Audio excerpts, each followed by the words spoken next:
एक rough study के मुताबिक यूएस में यूनाइटेड स्टेट्स ऑफ अमेरिका में 3% ऑफ द पॉपुलेशन सोराइसिस से अफेक्टेड है। यानी हर 100 में से 3 लोग सोराइसिस से अफेक्टेड हैं। अंदाजन 7.5 मिलियन ऑफ यूएस लोग जो हैं सोराइसिस से अफेक्टेड हैं। सोराइसिस क्या है? सोराइसिस एक ऐसी स्किन की बीमारी है जिसमें पूरी बॉडी पे पैचेस, जो कि ड्राई सिल्वरी स्केली पैचेस होते हैं, बॉडी पे आना शुरू हो जाते हैं।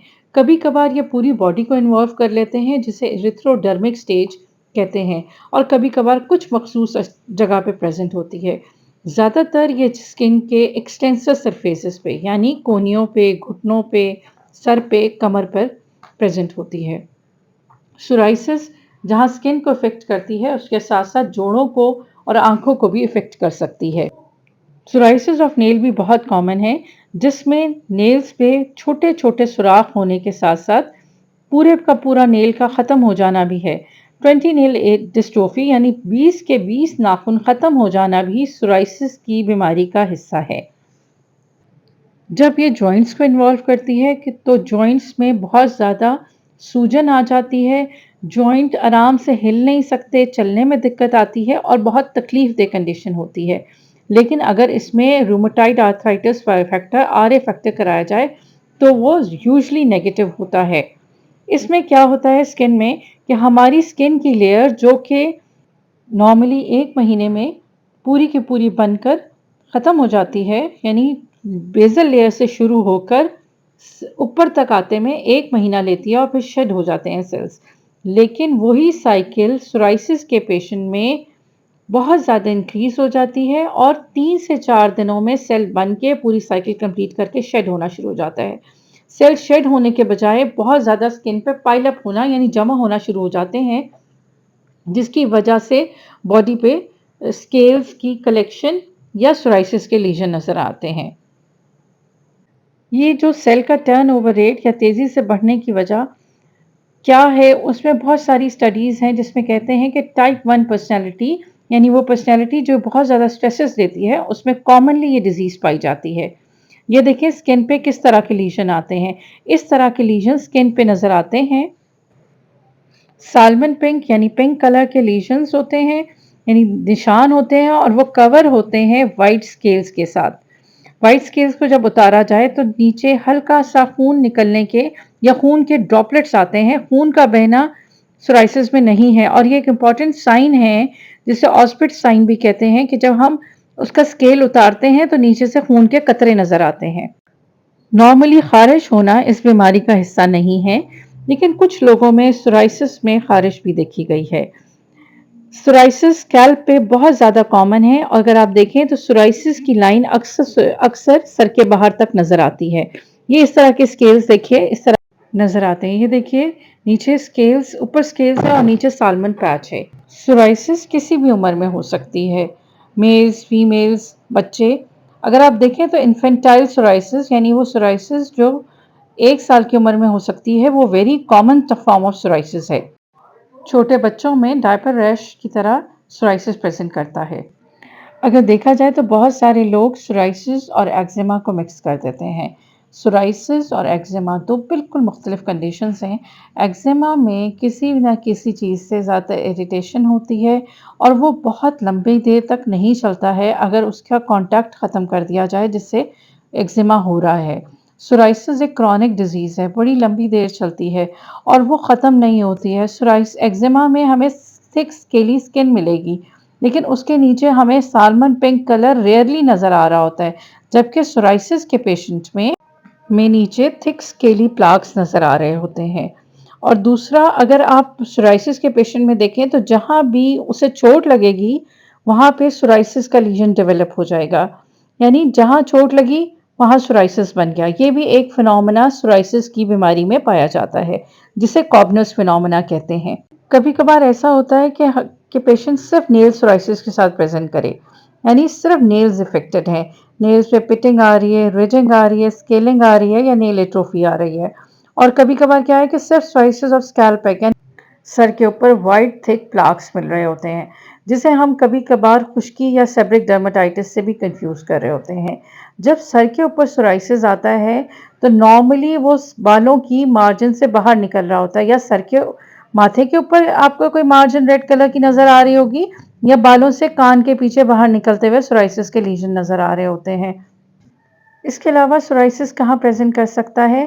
صرف پامز اینڈ سولز، یعنی ہاتھوں اور پاؤں پہ سورائسس کے لیجن ہوتے ہیں، یعنی پیشنٹ کے ہاتھ اور پاؤں کی سکن جو ہے بہت زیادہ تھک ہو جاتی ہے، اس پہ وائٹ سکیلز بھی ہوتے ہیں، اور اس کے ساتھ کبھی کبھار ناخنوں کی ڈفرنس بھی، یعنی ناخنوں کی چینجز بھی نظر آ رہی۔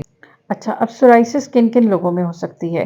سب سے پہلے، جس کا میں پہلے تذکرہ کر چکی ہوں، ٹائپ 1 پرسنالٹی، یعنی ہر چیز کو پرفیکشن کے مطابق کرنے والوں کو، اور سٹریس لینے والوں کو، بہت زیادہ سٹریس لینے والوں کو سورائسس ہو جاتی ہے۔ آپ نے بہت زیادہ دیکھا ہوگا کہ سورائسس اور ڈپریشن دو ڈیزیزز کامنلی ملتی ہیں، یعنی یہ دو بیماریاں کو ایگزسٹ کرتی ہیں۔ اگر کوئی بندہ ڈپریشن کا پیشنٹ ہے تو آپ دیکھیں گے کہ اس میں اکثر پیشنٹس میں سورائسس بھی ہوگی۔ تو یہ ٹائپ آف پرسنالٹی اور پرسنالٹی چینجز کے ساتھ بھی ہوتی ہیں۔ سیکنڈلی، جینیٹکس، یعنی اگر آپ کی فیملی ہسٹری میں سورائسس ہے تو بہت زیادہ چانسز ہیں کہ آپ کو بھی سورائسس ہو جائے گی۔ انہیلدی لائف سٹائل کے ساتھ بھی سورائسس کے چانسز بہت زیادہ ہیں۔ اور دوسرا، جنک فوڈ، ہم جو کچھ کھا رہے ہوتے ہیں وہ ہماری ڈیزیز سے بہت گہرا تعلق رکھتے ہیں۔ جنک فوڈ کے ساتھ بھی سورائسس کا ہو جانا ایک کامن سی بات ہے۔ اور بہت سارے ایسے ٹریگرنگ فیکٹرز ہیں۔ ٹریگرنگ فیکٹرز ایسے کسے کہتے ہیں کہ وہ چیزیں جو کہ سورائسس کو ایک دم ٹریگر کر دیتے ہیں۔ تو میں آپ سے ڈسکس کروں وہ کون کون سے ٹریگرنگ فیکٹرز ہیں۔ سب سے پہلے اسٹریس، جو کہ میں آپ سے ڈسکس کر چکی ہوں۔ سیکنڈ ہے اسٹریپٹوکوکل تھروٹ انفیکشن۔ اسٹریپٹوکوکل تھروٹ انفیکشن مطلب کہ گلا خراب ہوا، اور اس کے ساتھ اگر آپ دیکھیں تو بچوں میں سکن پہ سورائسس کے پیچ آنا شروع ہو گئے، یعنی گھٹنوں پہ یا کونیوں پہ سورائسس کے پیچ آنا شروع ہو گئے۔ Vitamin D deficiency, vitamin D کی کمی کی وجہ سے بھی سورائسس کامنلی ہو جاتی ہے۔ سن لائٹ ایکسپوجر، یعنی دھوپ کی ایکسپوجر کی وجہ سے ہمیں سورائسس ہو بھی جاتا ہے، اور دھوپ کی ایکسپوجر سے سورائسس ٹھیک بھی ہو جاتا ہے۔ بالکل اسی لیے ڈیڈ سی تھراپی، جس کا میں آگے ٹریٹمنٹ میں ذکر کروں گی، ڈیڈ سی تھراپی کیوں کی جاتی ہے، وہ کس طرح ٹریٹمنٹ میں ہیلپ کر سکتی ہے۔ سیکنڈ، وہ کون سی ڈرگس ہیں یا کون سی دوائیاں ہیں جسے کھانے سے سورائسس ہو سکتا ہے۔ بیٹا بلاکرز، یعنی جو ہم بلڈ پریشر کے لیے دوائیاں کھاتے ہیں، ملیریا کی دوائیاں، لیتھیم، اور اینٹی فنگل میڈیسن جو کہ ہم فنگس کے لیے کھاتے ہیں، وہ بھی سورائسس کاز کر سکتی ہے۔ اب ہم ڈسکس کرتے ہیں کہ ٹریٹمنٹ کیا کیا ہو سکتا ہے سورائسس کا۔ سورائسس کی ٹریٹمنٹ میں سب سے پہلے جو ہمیں کنسیڈر کرنا چاہیے وہ لائف سٹائل چینجز اور کھانے پینے میں چینجز۔ سیکنڈ چیز، ہم نے ٹاپیکل آئنٹمنٹس یا ٹاپیکل کریم سے اسٹیرائڈس کو کور کرنا ہے۔ میڈیسن ہم نے بہت آخر میں جا کے، یا ہماری باڈی 90% سے زیادہ انوالو ہو جائے سورائسس کے لیجن میں، تو پھر ہمیں اورل میڈیسن کو کنسیڈر کرنا چاہیے۔ لیکن سورائٹک آرتھرائٹس میں اور نیل سورائسس میں ہمیں اورل میڈیکیشن پہلے سٹارٹ کر دینی چاہیے۔ ٹاپیکل میں ہم کیا کیا یوز کر سکتے ہیں؟ اور ٹاپیکل میں ٹاپیکل ڈائلیوٹڈ اسٹیرائڈس ہماری فرسٹ لائن آف ٹریٹمنٹ ہونی چاہیے۔ سیکنڈلی، ہمیں موئسچرائز کرنا چاہیے۔ وائٹامن D3 آئنٹمنٹس بہت زیادہ یوز کی جاتی ہیں اور اس کے ریزلٹس بہت اچھے ہیں۔ وائٹامن A اور ریٹینوئڈس بھی یوز کی جا سکتی ہیں۔ اس کے علاوہ ہم لائٹ تھراپی کر سکتے ہیں۔ لائٹ تھراپی یا پوا تھراپی۔ پوا تھراپی میں کیا ہوتا ہے کہ سورالین پیشنٹ کو کھلائی جاتی ہے، اور اس کے بعد UVA کا ایک کیبنٹ ہوتی ہے جس میں کنٹرول UVA جو ہے اس میں پیشنٹ کو ایکسپوز کیا جاتا ہے۔ سیکنڈلی، ہم اس میں کیا دے سکتے ہیں؟ میتھوٹریکسیٹ۔ میتھوٹریکسیٹ ایک اینٹی کینسرس ڈرگ ہے جو کہ سورائسس میں دی جاتی ہے۔ اس کے علاوہ ہم ریٹینوئڈس دیتے ہیں، سائکلوسپورین دیتے ہیں۔ یہ تمام drugs of choices of drugs ہیں جو کہ ہم یوز کرتے ہیں، لیکن ہمیں اس سے پہلے کچھ ٹیسٹ لازمی کروا لینے چاہیے، اور جب بھی آپ نے یہ ڈرگ استعمال کرنی ہے کوشش کر کے کسی کوالیفائڈ ڈرماٹولوجسٹ کے پاس جا کے پھر یہ ڈرگ سٹارٹ کرنی ہے۔ ڈیڈ سی تھراپی بھی اسی کے لیے کی جاتی ہے۔ ڈیڈ سی تھراپی میں ڈیڈ سی کہاں پہ ہے؟ بٹوین اسرائیل اور جارڈن میں ڈیڈ سی ہے، اور اس میں سورائسس کے پیشنٹ رہتے ہیں، اور اس سے ان کی سورائسس کے لیجن میں بہت زیادہ امپروومنٹ دیکھی گئی ہے۔